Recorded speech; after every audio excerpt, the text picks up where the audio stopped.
Alrighty guys, welcome back to the reaction show. We are reacting to iPadOS 26 Beta 5. This is top features and changes of iOS 26 Beta 5 on the iPadOS. So let's get into it.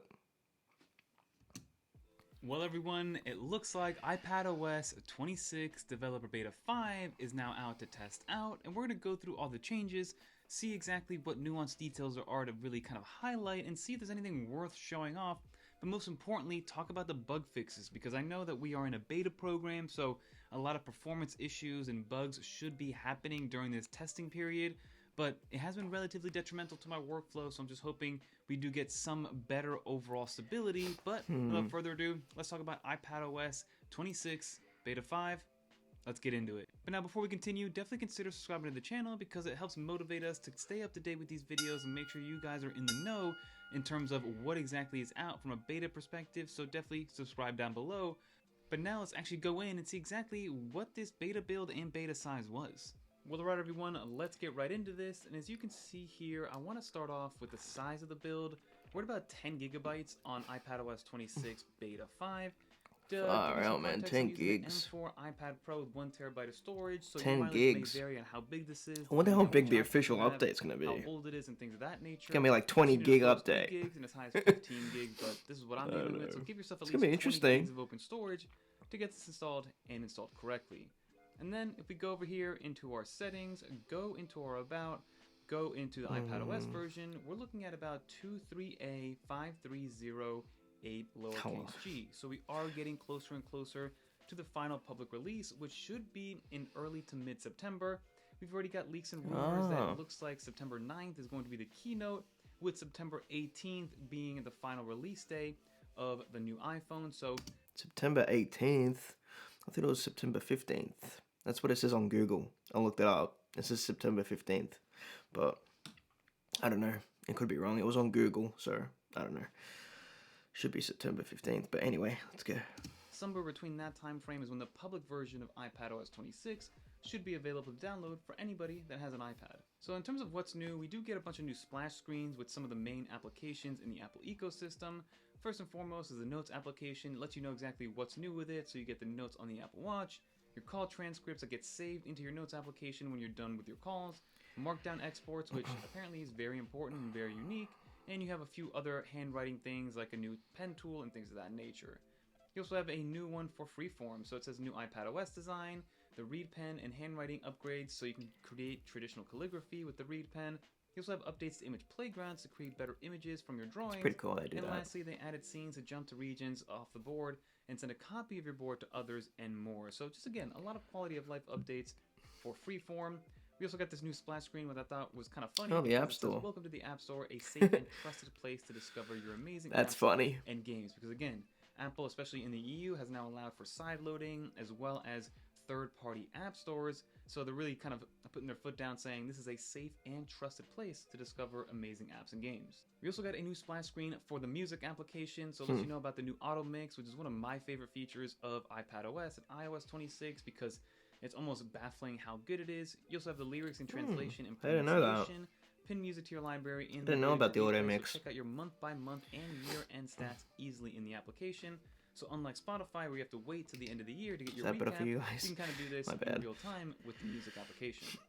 So next thing I want to bring up is the number pad lock screen animation. So if you are here and Face ID isn't working and you swipe up, you can see that the new animation I like that wallpaper. That's a cool wallpaper. Bouncy look. Where did you get that wallpaper from? So I'm going to kind of press cancel to do this again. It's going to look for my face, I can't find it, and then it's going to bring up that number pad, which is much bouncier than it was before. Another change, which is going to be a lot more visible on iOS, but iPadOS as well, is that the dock outline, so the actual size of the dock got thicker vertically. So something to take note of. It looks very wonky on iOS 26 Beta 5, but to each their own. I like to have the large size icons, but again, it's even thicker than it was before. Next up, in terms of what's new, if you actually go into wiggle or jiggle mode, depending on who you are. I like that. That's a good thing though, isn't it? The new edit button, I like this that. minus button, has now gone transparent and looked glassy. Before, it wasn't that. Now it's kind of matching the theme that it did before, so that's good to know. And then also, if you go, for instance, into the share sheet, so if I go back into my photos and I want to press the share, so I press this share button, we now have a new icon for AirDrop. So AirDrop got a new icon, and to really look at it to see what it looks like, we're gonna go into our normal mode, press edit, we're going to customize, let's go into the default look, so you can see all the colors that are here. I'm gonna actually go back to this because it just looks a lot cleaner, but if we go back into our share sheet, so let's go into photos, we'll press share right here, you can see that the AirDrop icon is brand new. So something that Apple changed up for the first time in years. And then another new thing that we notice is if we go into our control That's what center, the other guy said in the other video, but edit it. So if we swipe up, long press on here, we're gonna add control. The Notes application actually has a few new ones, or two different in the Notes app. So if we scroll down to Notes, you now have Notes and then Quick Note. There never used to be two here, but now there are two.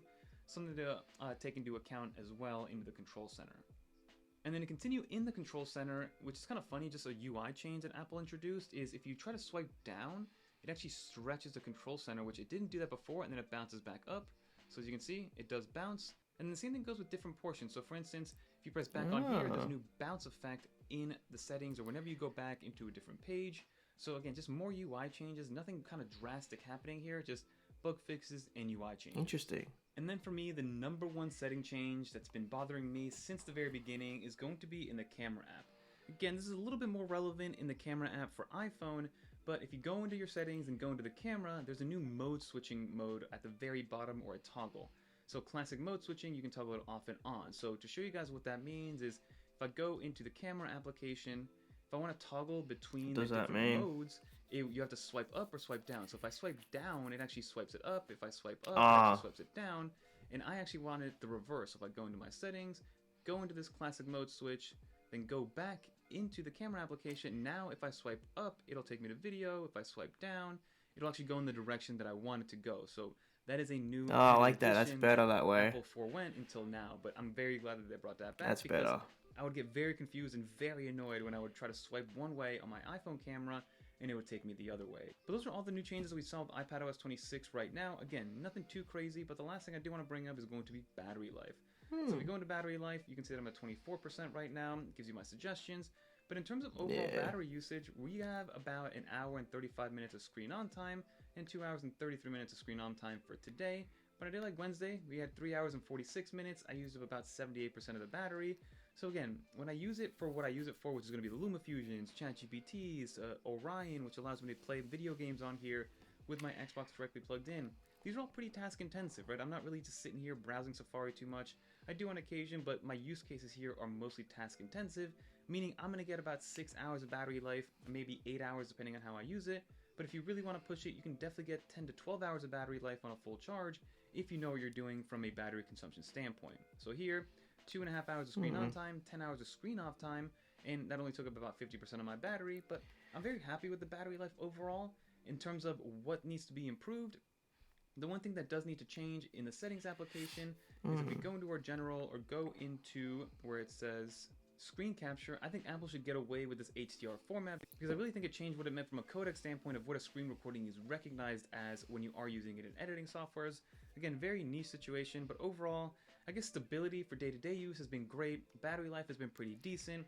It's just the file management situation and the file types and the screen recording has been, for me, a little bit annoying. And then on the iPhone side, it's just, it gets overheated way too quickly. Again, we're in beta, so this is all supposed to happen. These are all testing formats, but that is going to do it. Let's finish up the video. Now, that would just about do for this video, everybody. As you saw, there weren't too many changes with this beta. We are now on beta 5 with the public release that should be coming out in September. We've already seen leaks and rumors that September 9th will be the keynote, meaning that somewhere around September 18th to September 20th is when the public should be getting iOS and iPadOS 26, and I'm excited for people to get a stable version of this because overall, we have to wait that long. It's been amazing. It's been great. It's a great overall UI change. We got some nice new quality of life features, especially on the iPad side, but Apple definitely needs to tighten it up before it gets ready for that public release. But that'll do it. Leave some comments down below if you've installed it, what you think needs to be fixed, and maybe some other features that we didn't notice for a follow-up video that we have going on later on in the week. But like I said, that'll do it. If you made it to the end, leave a little dolphin in the comments down below so I know you made it to the end. And if you want to watch more videos like this one. Alright, that was Beta 5. Beta 5, iPadOS 26. iPadOS 26, Beta 5. It's a whole freaking handful. iPadOS 26, Beta 5. There you go. Yeah, that was the shit. That was good. Yeah, alright, so, cool. Not that many changes and stuff, but pretty cool stuff. Not too bad. Can't wait for the full release. I think I might update my iPhone to it. I'm thinking about it now. I'm thinking about doing it. I'm kind of getting used to liquid glass now. It's funny. The more you just get used to it. In time, you just get used to it. So it's like it is what it is. You just get used to it. I don't know. We're gonna have to all get used to it, I guess. But still not a big fan of the icons though. The icons look much better on iOS 18. Like right now, as I'm looking at them, they look more clean, more sharp, more. I don't know. It's gonna be weird going to iOS 26 with all these icons looking very blurred out. I don't like it. I don't like that. That's the only thing I'm not really liking is the icons. But I can get with liquid glass. But I don't know. The icons look blurred out too much on the settings. The settings app icon and the photos icon. They look very blurred to me. I don't know if they're gonna fix that. They should fix it. Hopefully they fix that, make it more sharp looking. But yeah, hopefully they do that. But anyway, guys, I'll let you guys go. Drop a like, you guys, if you guys did enjoy this reaction video. Stay tuned for some more beta updates. I think it goes up to beta 11 or beta 10. Or maybe I think it's beta 10 or beta 11. And then there's another beta thing. I forgot what it was called now. It's been ages. That they go to, like, once it goes up to beta 10, then it goes to, like, SE beta or so. I forgot what it's called now. You guys could probably let me know down in the comments below, but that's what it goes up to, and then it goes up to the public release. We get 2 of those, and then it goes up to the public release, so, yeah. It is what it is. Yeah. Damn, man. September 18th to the 20th. I think on Google, I looked it up on Google. On Google, it says it's coming out on September 15th, so we're gonna have to wait and see. We're gonna have to find out. We're gonna have to see all this stuff. But yeah, comment down below, leave a like, subscribe, all the good stuff you guys know how to do, and I'll see you guys in my next reaction video. Hopefully you guys enjoyed this one. Alright, see you guys in the next one.